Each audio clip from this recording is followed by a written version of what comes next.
Bonjour et bienvenue pour cette éphéméride astronomique. Cette vidéo est une collaboration avec le magazine Ciel et Espace. Retrouvez-le en kiosque et sur leur site internet cieletespace.fr. Un peu plus d'infos en description. Aujourd'hui, on va évoquer la période du 27 juillet au 2 août 2020.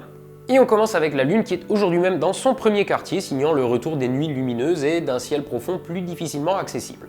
Et c'est un peu dommage parce que mercredi, nous avons le maximum d'un essaim d'étoiles filantes qui se mêle à deux autres un peu moins intenses. Alors on va rejouer à notre petit jeu, mais on va augmenter un petit peu la difficulté. Cet essaim, c'est celui des Delta Aquarides. Donc de quelle constellation viennent-elles?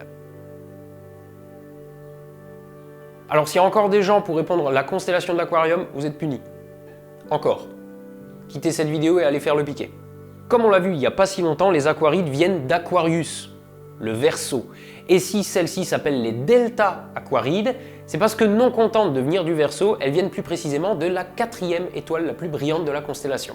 Et si dans une constellation, certaines étoiles ont un nom particulier, comme Bételgeuse ou Aldébaran, elles en ont toujours un autre qui les classe par luminosité. La plus brillante c'est Alpha, puis vient Bêta, Gamma, et donc Delta. Mais comme on l'a vu cette semaine, la Lune est de la partie, donc si vous voulez en voir le plus possible, il est plus raisonnable d'attendre son coucher, d'autant que leur taux moyen est d'une vingtaine par heure. Dans le même coin du ciel, on aura droit à deux autres essaims. Le premier, c'est celui des Piscis Austrinides, qui viennent... Je vous ai dit que c'était un peu plus chiant. Dans le ciel boréal, c'est-à-dire de l'hémisphère nord, nous avons la constellation des Poissons. Mais dans le ciel austral, c'est-à-dire celui de l'hémisphère sud, il y a aussi une constellation du Poisson. Et ce coup-ci, on l'appelle le Poisson austral. En France métropolitaine, il n'est jamais très haut sur l'horizon, mais on le voit quand même. Et donc Piscis est le nom latin du poisson, et Austrinide, c'est pour austral. Piscis, pisciculture, qui n'est bien entendu pas la culture de piscine, mais l'élevage de poissons. Et comme le poisson austral est sur l'horizon, si vous voyez de ces étoiles filantes, elles sembleront monter du sol comme des fusées de feux d'artifice. Mais de feux d'artifice, n'attendez point, puisque leur taux moyen est de 5 par heure. Bon, maintenant que vous savez tout ça, vous n'aurez aucune difficulté à me dire d'où viennent les étoiles filantes de notre dernier essaim, les Alpha Capricornides. Alors, celui du fond qui a dit la constellation du Taureau, tu sors. Les Alpha Capricornides ne sont pas ouf non plus, d'autant qu'on n'est qu'au début de l'essaim, qui va prendre en puissance jusqu'aux alentours du 7-8 août.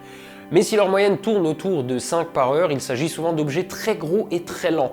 Donc vous pourriez bien voir de gros bolides prenant leur temps à traverser le ciel et de couleur jaune.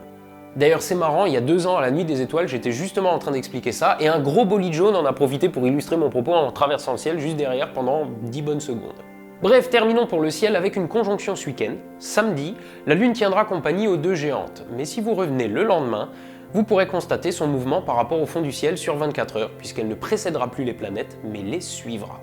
Terminons maintenant la vidéo avec 2 anniversaires. Il y a 60 ans, la NASA rendait public le programme Apollo.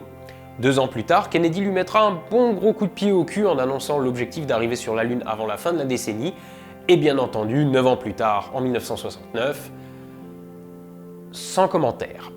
Et il y a 15 ans, l'équipe de Mike Brown mettait la main sur un objet transneptunien plus massif que Pluton, qui sera baptisé Eris, la déesse de la discorde.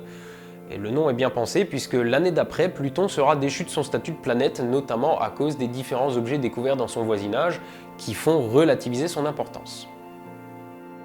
Voilà, c'est tout pour cette semaine. Je vous encourage vivement à jeter un petit coup d'œil à Ciel et Espace. Et n'oubliez pas que les t-shirts sont disponibles sur la page Spreadshirt. Tous les détails sont en description. Quant à moi, je vous dis à très bientôt et je vous laisse avec la recommandation de la semaine. Alors à la revoyure. Salut! Oui, toi, le curieux. Je me présente, Professeur Cusa de la chaîne Graines de Savoir. Si tu ne me connais pas encore, sache que je propose un contenu scientifique. Alors très diversifié, mais j'ai également mes spécialités. La paléontologie à travers les dinosaures et l'astronomie. Vaste domaine scientifique. Mes sujets, je les illustre bien souvent avec des œuvres de la culture pop et de la geekosphère, comme les jeux vidéo, les jouets et le cinéma. J'essaye dès que possible de collaborer avec des chercheurs, d'autres vidéastes, mais également avec des abonnés. En paléontologie, j'ai déjà plusieurs playlists de créer. Donc si les découvertes badass t'intéressent, et tu as également Movies Horus Show qui présente des films en lien avec la paléontologie. Et pour finir, Une playlist qui présente la plupart des espèces de dinosaures grâce à un jeu vidéo, Jurassic World Evolution. Si tu veux commencer l'aventure avec moi, bienvenue à toi. Et surtout, j'oubliais, que la curiosité soit avec toi à tout jamais.